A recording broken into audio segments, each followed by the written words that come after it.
2026ஆம் ஆண்டு நடைபெறவுள்ள தமிழ்நாடு சட்டசபை தேர்தலை முன்னிட்டு தமிழக வெற்றி கழகத்தின் தலைவர் விஜய் பரபரப்பான பிரச்சார பயணத்தை தொடங்க உள்ளார். அரசியல் வட்டாரத்தில் பெரும் தாக்கத்தை ஏற்படுத்தும் வகையில் இந்த பிரச்சார பயணம் செப்டம்பர் 13ஆம் தேதி திருச்சியில் தொடங்கி டிசம்பர் 20ஆம் தேதி மதுரையில் நிறைவு பெறும் வகையில் திட்டமிடப்பட்டுள்ளது. முதலில் திருச்சி சத்திரம் பேருந்து நிலையத்தில் பிரச்சாரம் நடத்துவதற்காக அதிகாரப்பூர்வமாக காவல்துறையில் அனுமதி கோரப்பட்டது. ஆனால் பொது பாதுகாப்பு காரணமாக காவல்துறை அதிகாரிகள் அந்த பகுதிக்கு பதிலாக திருச்சி காந்தி மார்க்கெட் மற்றும் மரக்கடை பகுதிகளை பிரச்சாரத்திற்காக பரிந்துரைத்தனர். இதனை அடுத்து திருச்சி காந்தி மார்க்கெட் மற்றும் மரக்கடை பகுதிகளில் தாபேகா தலைவர் விஜய் பிரச்சார முகாமை நடத்த அனுமதி வழங்கப்பட்டது. காவல்துறையின் கட்டுப்பாடுகளுக்கு உட்பட்டு இதில் சாலை வலம் நடத்தக்கூடாது என்றும் பொது பாதுகாப்பு நிலை குறைந்துவிடாத வகையில் செயல்பட வேண்டும் என்றும் அறிவிக்கப்பட்டுள்ளது. பரபரப்பான இந்த பயணத்தின் தொடக்க பரப்புரை செப்டம்பர் 13ஆம் தேதி திருச்சி காந்தி மார்க்கெட் மற்றும் மரக்கடை பகுதியில் தொடங்கப்பட உள்ளது. பின்னர் தாபேகா தலைவர் விஜய் தமிழகத்தின் பல முக்கிய மாவட்டங்களில் சுற்றுப்பயணம் மேற்கொள்ள இருக்கிறார் என்று தகவல்கள் தெரிவிக்கின்றன. வருகிற அக்டோபர் 4ஆம் தேதி கோவையிலும், 11ஆம் தேதி நெல்லையிலும், 18ஆம் தேதி காஞ்சிபுரத்திலும், 25ஆம் தேதி சென்னையிலும் விஜய் தனது பிரச்சாரத்தை மேற்கொள்ளவிருக்கிறார் என்று அறிவிக்கப்பட்டுள்ளது. இந்த சுற்றுப்பயணத்தின் மூலம் தாவேகா தலைவர் விஜய் பொதுமக்களோடு நேரடியாக சந்தித்து தனது கட்சி நோக்கங்கள், தேர்தல் முன்னேற்ற திட்டங்கள் மற்றும் சமூக பிரச்சனைகள் தொடர்பாக கருத்துக்களை பகிர்ந்து கொள்வார் என எதிர்பார்க்கப்படுகிறது. தமிழக அரசியல் சூழலில் ஏற்படவிருக்கும் மாற்றங்களுக்கும் இந்த பிரச்சாரம் முக்கியமான பாத்திரம் வகிக்கும் என்று அரசியல் வட்டங்கள் கணிக்கின்றன. ஏ.ஆர். முருகதாஸ் இயக்கத்தில் சிவகார்த்திகேயன் நடித்துள்ள மதராசி திரைப்படத்திற்கு சீமான் ரிவ்யூ கொடுத்திருக்கிறார். இது பற்றி அவர் கூறுகையில், ஏ.ஆர். முருகதாஸ் எழுதி இயக்கி அன்பு தம்பி சிவகார்த்திகேயன் நடித்து வெளிவந்திருக்கும் மதராசி படத்தை பார்க்க வாய்ப்பு கிடைத்தது. சிவாவுக்கு இது ஒரு முழுநில ஆக்ஷன் திரைப்படம். சண்டை காட்சிகளெல்லாம் ரொம்ப அசாத்தியமாக இருந்தது, வியப்பாக இருந்தது. இதற்கு முன்பு வெளியான அமரன் இதுவரை அவர் நடித்து வெளியான படங்களிலிருந்து அவரை வேறு மாதிரி காண்பித்தது. அதன் பிறகு தம்பி சிவாவுக்கு இந்த படம் இன்னொரு பரிணாமமாக நான் உணர்கிறேன். ஒரு ஆக்ஷன் படத்திற்குள் நல்ல காதலை இணைத்து சொன்னது ரொம்ப புதிதாக இருந்தது. தம்பி அனிருத்தின் பங்களிப்பு அசாத்தியமானது. எல்லோருடைய பங்களிப்புமே மிகவும் சிறப்பாக இருந்தது. குறிப்பாக சண்டை பயிற்சியாளர்களை சொல்ல வேண்டும், ரொம்ப அருமையாக பண்ணியிருக்கிறார்கள். எல்லோருக்கும் என்னுடைய பாராட்டுக்கள். இவ்வாறு அவர் தெரிவித்துள்ளார். தமிழகத்தை 2030ஆம் ஆண்டுக்கு $1 டிரில்லியன் பொருளாதாரமாக மாற்ற இலக்கு நிர்ணயித்துள்ள முதல்வர் மு.க. ஸ்டாலின் அதற்கான செயல்பாடுகளை வேகம் காட்டி வருகிறார். குறிப்பாக தமிழகத்திற்கு முதலீடுகளை ஈர்க்கும் பணிகள் நடைபெற்று வருகின்றன. முதல்வர் மு.க. ஸ்டாலின் வெளிநாடுகளுக்கு சுற்றுப்பயணம் மேற்கொண்டு முதலீடுகளை ஈர்த்து வருகிறார். அந்த வகையில் ஜெர்மனி, இங்கிலாந்து நாடுகளுக்கு அண்மையில் சுற்றுப்பயணம் சென்ற முதல்வர் தொழில் தொடங்க வருமாறு தொழில் அதிபர்களுக்கு அழைப்பு விடுத்தார். 7 நாள் பயணம் முடித்து முதல்வர் மு.க. ஸ்டாலின் சென்னை திரும்பினார். அப்போது செய்தியாளரிடம் பேசிய முதல்வர் 33 புரிந்துணர்வு ஒப்பந்தங்கள் மூலமாக 17,613 நபர்களுக்கு வேலைவாய்ப்பு அளிக்கும் வகையில் ரூபாய் 15,516 கோடி அளவில் தொழில் முதலீடுகள் ஈர்க்கப்பட்டுள்ளதாக தெரிவித்தார். இது தொடர்பாக அதிமுக பொதுச் செயலாளர் எடப்பாடி கே. பழனிசாமி வெளியிட்டுள்ள அறிக்கையில், வெளிநாட்டு பயணங்கள், முதலீட்டாளர் மாநாடுகள் மூலமாக மொத்தமாக இவர்கள் கூறுவதை போல் 10.62 லட்சம் கோடி ரூபாய் முதலீடுகள், 922 ஒப்பந்தங்கள் யாருடன் போடப்பட்டது, 3,281 லட்சம் நபர்களுக்கு வேலைவாய்ப்பு தந்தார்களா என்று கேள்வி எழுப்பிய எடப்பாடி கே. பழனிசாமி,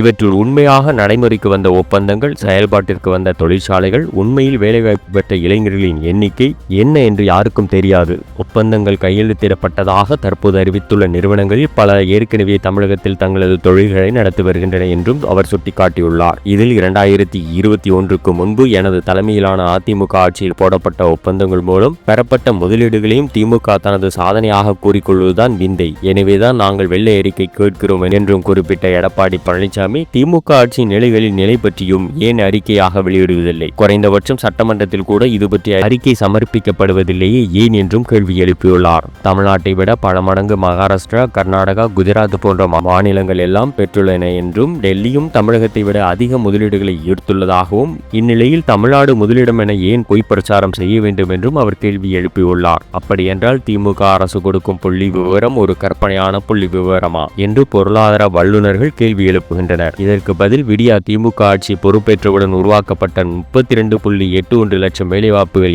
எங்கே உருவாக்கப்பட்டுள்ளது என்று படித்து முடித்து வேலை தேடி அலைந்து கொண்டிருக்கும் வேலையில்லா இளைஞர் பட்டாளம் எழுப்பும் கேள்வியிலேயே அந்த பதில் உள்ளது. ஸ்டாலினிடம் அவரது ஆட்சியில் தொழில் முதலீடுகள் குறித்தும், துவங்கப்பட்ட தொழில்கள் குறித்தும், உருவாக்கப்பட்ட வேலை வாய்ப்புகள் குறித்தும் புரிந்துணர்வு ஒப்பந்தங்கள் வாரியாக வெள்ளை அறிக்கை கேட்கிறேன் என்ற அவர், இனியும் எக்ஸ் வலைதளத்தில் பொய் புரட்டு புள்ளி விவரங்களை அள்ளிவிட்டு தமிழக மக்களை தொடர்ந்து ஏமாற்ற வேண்டாம். தொழில் முதலீடுகள் குறித்து 922 புரிந்துணர்வு ஒப்பந்தங்கள் வாரியாக தற்போது நிலை குறித்து வெள்ளை அறிக்கை வெளியிட வேண்டும் என்றும் எடப்பாடி கே. பழனிசாமி வலியுறுத்தியுள்ளார்.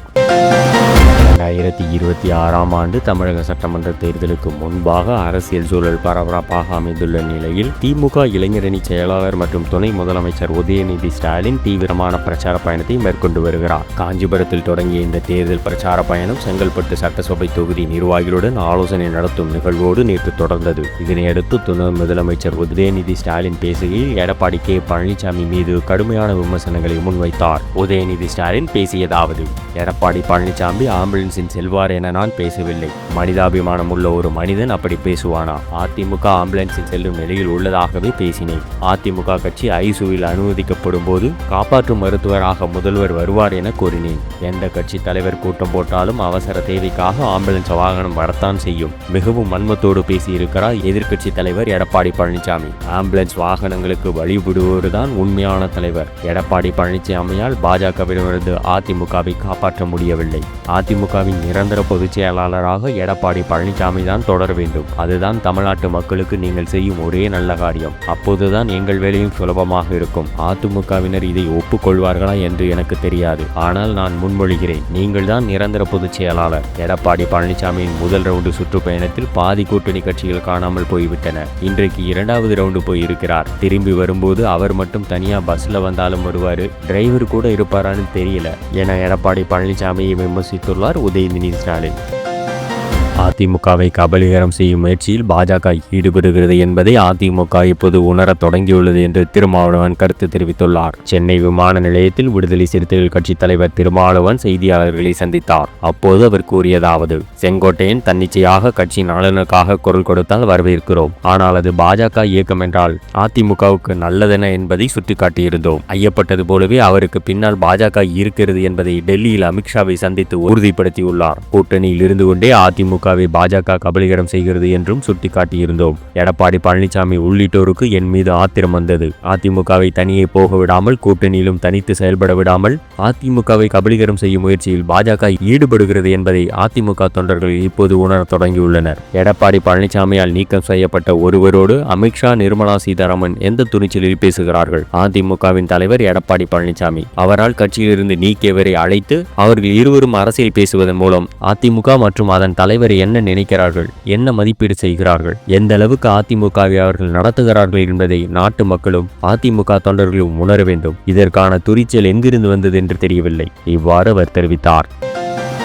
தமிழக சட்டசபை தேர்தலை முன்னிட்டு அதிமுக பொதுச் செயலாளரும் சட்டமன்ற எதிர்க்கட்சி தலைவருமான எடப்பாடி கே பழனிசாமி தேர்தல் பரப்புரைக்காக சுற்றுப்பயணம் மேற்கொண்டு வருகிறார். பொதுமக்கள், தொழிலாளர்கள், விவசாயிகள் ஆகியோருடன் நேரடியாக சந்தித்து அவர்களின் பிரச்சனைகளை கேட்டு அதற்கான தீர்வுகளை வகுப்பதில் இவர் கவனம் செலுத்தி வருகிறார். இந்நிலையில் எடப்பாடி கே பழனிசாமி இன்று காலை பொள்ளாச்சி தொகுதியை பார்வையிட்டார். பொள்ளாச்சி தொகுதி அதிமுக எம்எல்ஏ பொள்ளாச்சி ஜெயராமன் ஏற்பாடு செய்த விவசாயிகள் உடனான சந்திப்பு நிகழ்ச்சி நடைபெற்றது. நிகழ்ச்சி மேடையில் அதிமுக பொதுச் செயலாளர் எடப்பாடி பழனிசாமி அமர்ந்திருந்தார். முன்னாள் அமைச்சர் SP வேலுமணி, பொள்ளாச்சி ஜெயராமன் உள்ளிட்ட முக்கிய கட்சியினர் உடன் அமர்ந்திருந்தனர். நிகழ்ச்சியின் போது விவசாயிகள் பலர் எழுந்து தங்களது கேள்விகளை நேரடியாக எழுப்பினர். அப்பொழுது ஒரு விவசாயி அதிமுக ஆட்சி காலத்தில் ஏன் கல் இறக்க அனுமதி வழங்கப்படவில்லை என கேள்வி எழுப்பினார். திடீரென விவசாயியிடமிருந்து வந்த இந்த கேள்வியால் சுதாகரித்துக் கொண்ட SP வேலுமணியும் பொள்ளாச்சி ஜெயராமனும் பிறகு பேசிக் கொள்ளலாம் என்று சமாதானம் செய்தனர். எடப்பாடி பழனிசாமியும் செய்கை மூலம் பிறகு பேசிக் கொள்ளலாம் என்றார். இதனால் அங்கு சற்று நேரம் பரபரப்பு ஏற்பட்டது. அதன் பிறகு தனது உரையை தொடர்ந்த எடப்பாடி பழனிசாமி,